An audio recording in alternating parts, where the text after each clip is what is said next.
চলাচল বলতে গেলে আপনার নৌকাতে যাওয়া আসা করা হয় এই পর্যন্ত, আর ওখান থেকে তারপরে মনে করেন যে আপনার গাড়ি আছে, গাড়িতে করে মনে করেন আসা যায়। কিন্তু এখন কপাল ভালো, রাস্তাটা হয়ে গেছে এদিক থেকে করে আর কি, খুব ভালো। কিন্তু আমি হলাম বাংলাদেশের রয়্যাল চ্যালেঞ্জার ওয়ান পিস। আমি সবসময় চ্যালেঞ্জ দিয়ে কথা বলি।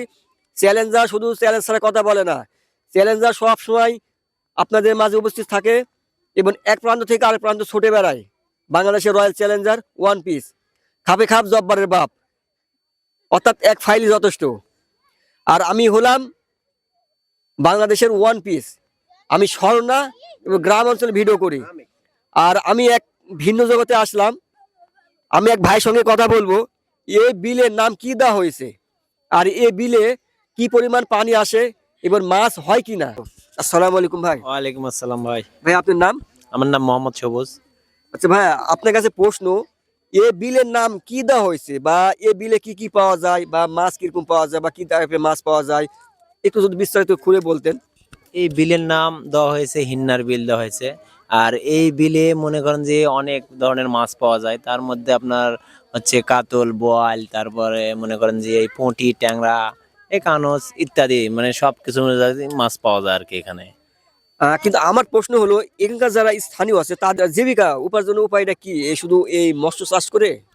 এখানে মৎস্য চাষ করেও আপনার জীবিকা মানে নির্ভর করে। তারপরে আপনার এই যে বৃষ্টির পানি যখন, বন্যার পানি যখন শুকা যায়, সেক্ষেত্রে তারা মনে করেন যে আপনার এই সব তো মানে আবাদি জমি, তো এগুলো আবাদ হয় একবারে, বিলের পানি একবারে শেষ পর্যন্ত চলে যায়।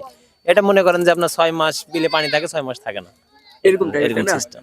আচ্ছা, এখানে কি কি ধরনের, এই যে জমিতে কি কি ধরনের আবাদ চাষ হয়? এখানে এখন বর্তমান মনে করেন যে সরষা বোনা হচ্ছে, মানুষ সরষা বুনবে, তারপর আবার সরষা উঠা যাওয়ার পরে মনে করেন ধান করবে, এগুলো আর কি। আচ্ছা, আর একটু বিস্তারিত বলতেন যদি, এখানে সিজন মানে কখন পানি আসে এবং কখন পানি চলে যায়, বা আবাদ কোন সময় হয়? এটা হচ্ছে আপনার সিজন বলতে গেলে জ্যৈষ্ঠ আষাঢ়ের সময় যে পানিটা আসে, তখন থেকে যেখানে আপনার এই কাতি মাস পর্যন্ত আর কি পানিটা থাকে। আর কাতি মাস থেকে মনে করেন জ্যৈষ্ঠ মাস পর্যন্ত আবাদ মানে এরকম আর কি হয়।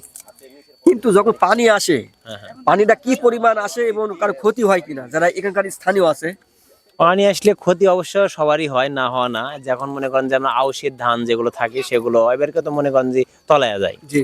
আর এই রাস্তাটা তো ডুবে যায়, তো রাস্তা এই যেখানে রাস্তা, এই রাস্তা মনে করেন যে আপনার এক মানুষ পানি হয়ে যায়, তখন মনে করেন যে সব সময় মনে করেন এক কথায় অসুবিধা হয় কি মানুষের।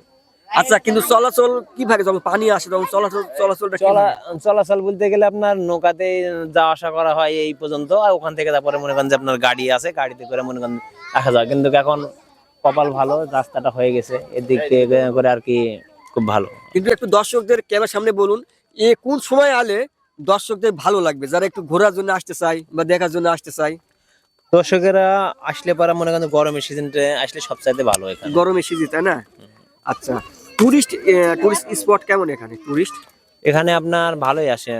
আপনার এই যখন দুই দিয়ে মনে করেন যে অনেক মানুষজন সবাই, সামনে একটা বিল আছে আপনার, যে ট্যাংরা ঘাট আছে, জি জি। ওখানে আর কি অনেক পর্যটকেরা আসে আর কি। প্রিয় দর্শক, দেখলেন আমাদের এক বড় ভাই, যিনি সুন্দরভাবে গুছিয়ে কথা বললেন। আর সাথে ছিল বাংলাদেশের রয়্যাল চ্যালেঞ্জার ওয়ান পিস। এবং রয়্যাল চ্যালেঞ্জার সব জায়গায় যাবে, সব জায়গায় ভিডিও উপস্থাপন করবে।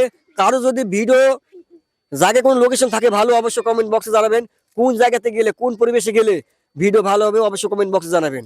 আর আরেকটি কথা, সেটা হলো এই ভাইকে কারা কারা চিনেন এবং এই জায়গায় কারা কারা চিনেন, অবশ্যই একটু কমেন্ট বক্সে জানাবেন।